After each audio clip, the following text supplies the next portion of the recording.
Hello नमस्ते सर्वांना, श्री स्वामी समर्थ. मी Rupali नाथच्या mini ब्लॉगमध्ये सर्वांचे स्वागत करते. तर माझी रंगपंचमी बघा कशी चाललेली आहे.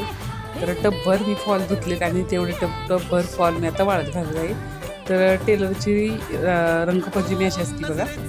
त्यानंतर थोडीशी परीने आणि मी रंगपंचमी खेळली आणि रंगीबेरंगी मस्त अशी फॉल पाहिल्यानंतर खूप मनाला छान वाटतं आणि काम करायला सुद्धा उत्साह येतो. तर टेलर लोकांचं असंच काम असतं. तर ज्या ताई टेलर आहेत त्यांना नक्कीच असंच अनुभव येत असेल. तर परीने मला बघा बाहेर येऊन कलर लावला आणि अशीच आमची साधी सिंपल एकदम रंगपंचमी साजरी झाली.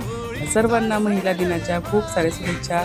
तर परीची बघा पोज द्यायची चालेल, तिला वाटलं मी फोटोज काढते. तर तिच्याशी पोज द्यायची चालेल. तर मग ती म्हणली नाही का व्हिडिओ काढत होती. म्हणजे अरे असा आमचा आजचा दिवस गेला आणि घरातली कामं तर मी रोज दाखवत असते, पण आज म्हणलं फक्त फॉलचं काम तुम्हाला दाखवतं. आजचा मिनी ब्लॉग कसा वाटला कमेंट करून सांगा. श्री स्वामी समर्थ, जय स्वामी समर्थ.